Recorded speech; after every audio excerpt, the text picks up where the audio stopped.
नमस्कार दोस्तों, एक बार फिर से स्वागत है हमारे चैनल के ऊपर। और आज हम जिस टॉपिक पे बात कर रहे हैं बहुत ही बेहतरीन टॉपिक है वो। बहुत ही आज हम बात कर रहे हैं आइडियल ट्रांसफार्मर पे।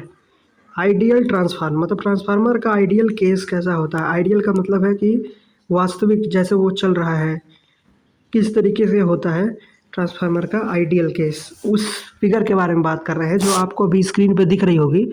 तो इस फिगर का एक्सप्लेनेशन और आपको बेहतरीन तरीके से समझाएंगे, साथ में फार्मूलाज भी आपको बताएंगे। सबसे पहले आपको ये फिगर दिख रहा होगा, इसमें ये जो गोल सा टायर जैसा है ये एक्चुअली में क्या है कि ये लेमिनेटेड सीट है। कई सारे सीट्स इसमें ऐड किए गए हैं, लेमिनेट किया गया है और कई सारे सीट्स का ऐसा बनाया गया है ताकि हम इसमें एडी करंट, एक एडी करंट चीज़ होती है।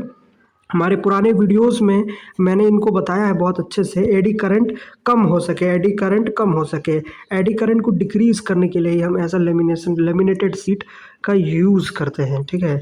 इसीलिए इस तरीके का ये फिगर आपको दिख रहा होगा। इसके बाद आपको इसमें एक रेड कलर की ये लाइन दिख रही होगी, ये कॉपर इंसुलेटेड दिख रहा होगा। ये आपकी प्राइमरी कॉइल है। मैं यहाँ लिख भी देता हूँ ताकि आपको अच्छा देखिए, ये प्राइमरी कॉइल है। और जो ये आपका ब्लू दिख रहा होगा, ठीक है, जो ब्लू कलर का आपको यहाँ पे दिख रहा है, ये आपकी सेकेंडरी कॉइल है। ये आपकी सेकेंडरी कॉइल है, ठीक है। जो हम प्राइमरी वाइंडिंग जो होती है उसे हम हमेशा वोल्टेज सोर्स से कनेक्ट करते हैं। ये है आपका AC voltage source. Transformer AC पे काम करता है, डीसी पे भी काम करता है। डीसी पे जो ट्रांसफार्मर आता है उसे हम चॉपर कहते हैं या HVDC transformer, high voltage transformer भी कहते हैं। उसके बारे में आपको अगली वीडियो में बताएंगे। ये है आपका एसी वोल्टेज सोर्स, यानी कि फ्लक्चुएटिंग नेचर। एसी जो होता है वो इस तरीके का आपको ग्राफ दिख रहा होगा, ये साइनोसोडल ग्राफ होता है आपका, ठीक है।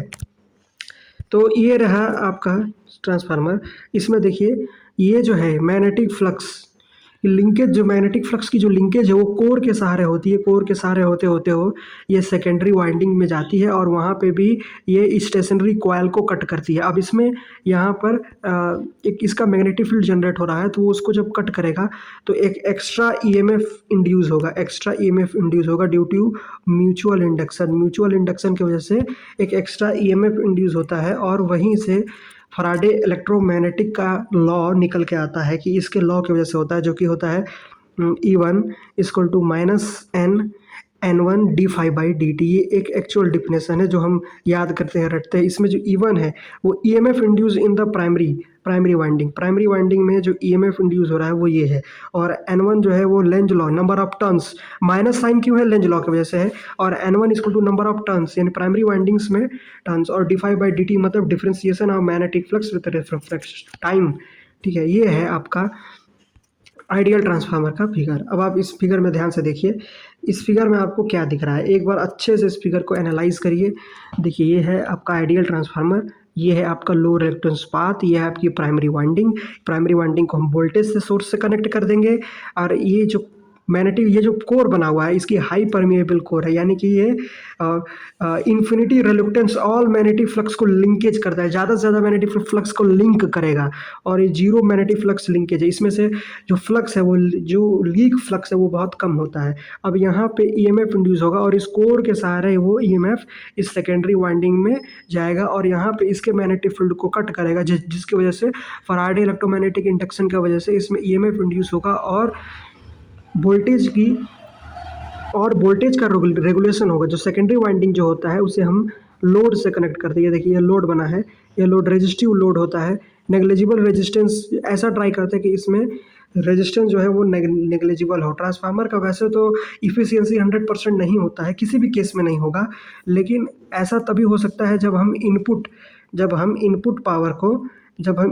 पावर और आउटपुट पावर हमारा इक्वल हो जाए, यानी कि जीरो मैग्नेटिक फ्लक्स लिंक हो जाए, तो वहाँ पे हमारा जो है अच्छा खासा इफ़िशियंसी क्रिएट होगा। ये है आइडियल ट्रांसफार्मर। अब देखिए यहाँ पे ये जो आपको दिख रहा है, यहाँ पे ये आपको दिख रहा है वोल्टेज टर्न रेशियो, या इसे हम number of turn voltage ratio भी कहा जाता है। N1/N2 equal to V1/V2 equal to I2/I1, इस तरीके का है। यही है आपका वोल्टेज टर्न रेशियो। ये आइडियल ट्रांसफार्मर है। अगर इसमें कोई पॉइंट आपको लग रहा हो कि मैंने नहीं बताया है तो कमेंट करके ज़रूर बताएं। इस तरीके के वीडियोस के लिए, 3D में समझने के लिए, फिगर को एनालाइज करके समझने के लिए हमको सब्सक्राइब करें, क्योंकि हम बहुत ही ईजी तरीके से पूरा रिटेन नोट्स आपके सामने सब कुछ एक्सप्लेन करते हैं।